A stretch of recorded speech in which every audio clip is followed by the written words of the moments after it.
Pero pag uwi mo, uuwian mo, ganyan. Kaya ba talaga ako dito? Nagdududa ka rin, di ba? Tapos mga boardmate ko, mga negative sila, di ba? Pero okay lang, nilibre ko na lang ng pizza, gano'n. Pero alam mo yun, kaya, yun po yung naging motivation ko para galing ako sa iyo sana. Kasi ayaw ko habang buhay sa ganyan nakatira. Tama? Pero yan, kita niyo po yung walis thinking na ka. So, yung pintuan na yan, doon kami nagkakasyang mga accountant kami anim. Siguro from here, pag ganyan, dito. Ganun lang po kaliit. Pero ngayon, syempre, kung bisitahin mo kami sa Makati, yung bahay po namin ngayon is nasa likod lang ng Enterprise Center, 17th floor. 2 bedroom, 2 terrace, may yaya pa kami, di ba? Grabe. Alam niyo po yung sa umaga, pagising mo pa lang na gano'n, may nakakain na, tapos nakapasok yung mga damit mo. Gusto mo ng gano'ng buhay, no? Gusto niya po, di ba? Si Ate Lilian, di ba? So, yung yaya namin, tapos magkano rent namin every month, 32,000. So, hindi ko po niyayabangin ha. Yun lang po talaga gusto ng asawa ko. Awayin ako. So tayo, 32,000 mahal. Eh, gusto niya eh. Tsaka kaya naman. Tama ba? So, yun. Siyempre, sabi yun, dapat good provider tayo. Tama po ba? So, yun. So, yun yung dati. Kumbaga, sabi nga, huwag mo tignan ngayon kung ano yung current state ng buhay mo. Tignan mo kung ano yung pwedeng maging pag nagkaroon ka ng pagbabago. Tama? Kaya sabihin mo sa katabi mo, magbago ka na. Magbago ka na. So, yan. Next, ano naman po ito? Kanina po ba habang pinresent yung company profile and products, pinakilala po ba ito si Dr. Myron Wentz? So, totoo po siyang tao, maniwala kayo sa akin, hindi po siya manikin or wax, okay? 75 years old na siya, di ba? Kasi minamit ako dati, grabe, ano ba, 90 years old na siya, hindi ko to, di ba? 75 ito, 76, mga around ganun. Tapos, na-meet ko siya maraming beses, pero nakapag-selfie ako sa kanya last year nung we went to Asia Pacific Convention with Sir Jolo, di ba? So, yun. So, totoo siyang tao. Pero pag nagkatalk po to, ano po, hindi po kayo natawa, ganyan. Dahil ng first 5 days, grabe, ang saya-saya kasi itong tao to, marami siya na bagong buhay, tama? Bilang sa pisa na maraming gumaling, maraming imaman and all. Pero, di ba, sabihin niya, mitochondria, cells, vitamin B6, the fluoride is the makalaban, parang gano'n. Cellular nutrition is the way to the future. Scientist po eh, tama mali. Scientist, so ibig sabihin, itong tao to, ginawa niya po sa Usana, bago mayaman na siya, bago niya ginawa. Okay? Kasi, parang ganito, marami pa akong kaibigan from other network marketing companies like ganon, ito, saka yun, saka ito, marami, di ba? Ano, di ba? Pero friends kami, no? Pero sila, amin talaga nila sa akin, ano, pare, Clark, kasi yung produkto nyo, maganda talaga yan eh, tama? So, aminado sila doon, no? Alam niyo po ba kung bakit maganda yung products natin? Alam niyo lang pala eh. It's because of this guy, okay? Kasi hindi na kaya comprehend si Dr. Myron Wentz. Tama po ba? Every year, nagpapalit tayo ng formula, depende sa bagong research, tama? Sila, kapag yung friends ko, saan gawa yung product nyo?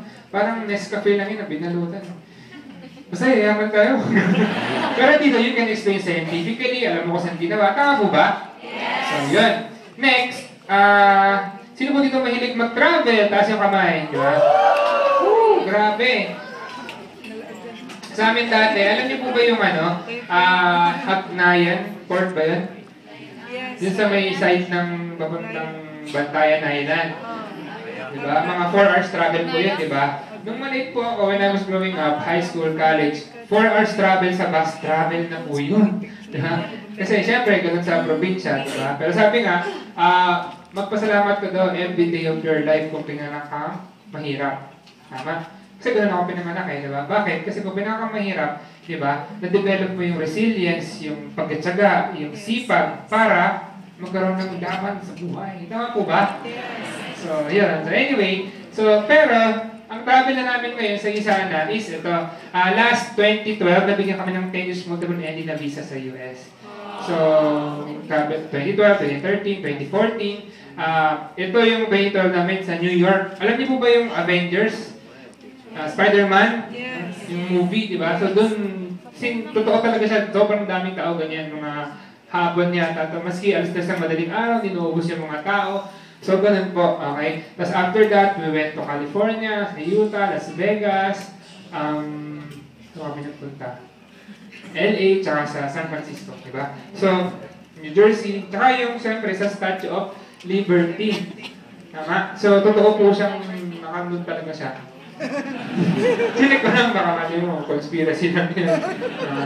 Kasi ito naman po, sino po ang familiar sa Titanic? Taas yung kamay. Lumog na po yun. ito po yung Star-Crossed Virgo na sinakit namin last 2011. Ito po yung Gold Asian Cruise. Sino po ang nakapag-Asian Cruise na dito sa Isana? Si Jet.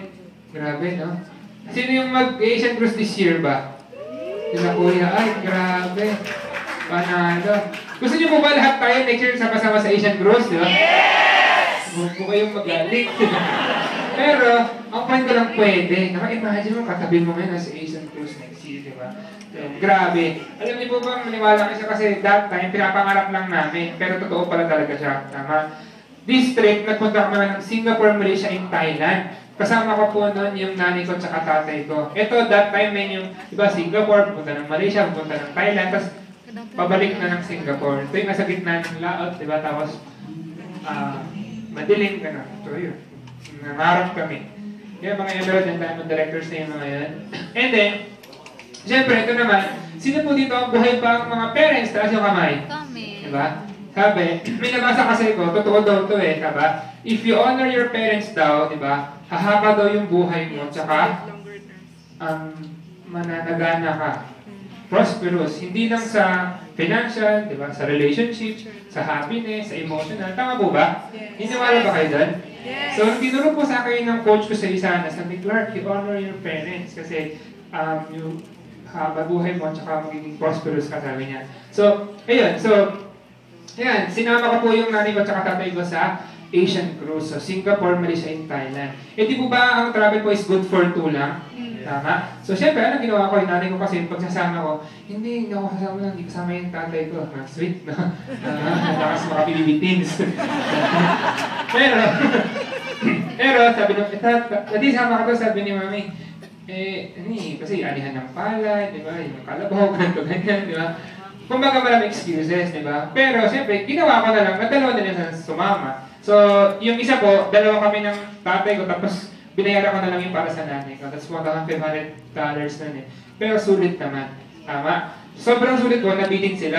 Kaya the following year, nagpunta kami ng Hong Kong and Macau. Okay, so ito ako. Ito yung wife ko, ito yung kapatid ng wife ko, pati yung pamilya niya, di ba? Yung parents ko, ito yung nanay niya, tita, tsaka isa kong leader, si Martin. So, we went to Hong Kong and Macau for 5 days. Mas po ako dyan mga kalahating milyon.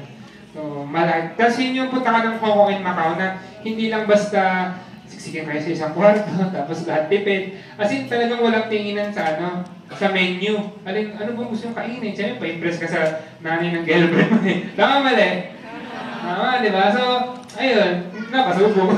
So, talagang malaki ng gastos. Pero okay lang po. Kaya, the following year, pumayag na sila, napakasalan yung anak nila sa akin. Okay. So, last 2030 po, we got married sa Hawaii. Okay? Wow, grabe, no? So, ano po yan? That's in Honolulu. Tapos, ang mga naisama po dyan, sila Mentor Natsunyo, yung mga unang maniwala din sa amin. Okay, tapos lahat sila may mga USB sa din because of Isana. Diba? So, ibig sabihin, yung mga katabi mo ngayon, akala mo, diba, kakain kayo mamaya sa Jollibee o kung saan man, darating yung time pag lahat kayo mga successful na mag-dinner kayo, mag-lunch kayo sa Paris. Totoo talaga yan, ha? Naniwala kayo sa akin, sa parang it's too good to be true, pero kung babalikan niyo po yung picture ko kanina, di ba? Sa yung picture ko kanina. Ito, may pag-asa ba yan? Tama? Pero, yeah. Ito na siya ngayon. Ito po, syempre, ayan, mukha po bang naka-jackpot? Jackpot talaga, di ba? Kasi po, sino po dito yung mag-boyfriend o mag-asawang ginagawa sa iyo sana? Taas yung kamay. Kami po ng wife ko, dati yung mag-boyfriend-girlfriend pa lang kami, tigas po kami ng account. Okay? May account siya, meron akong sariling account. Kasi ang point naman namin, at that time, pares kaming single, magkaiba naman kami ng pamilyang binubuhay. Tama po ba? So,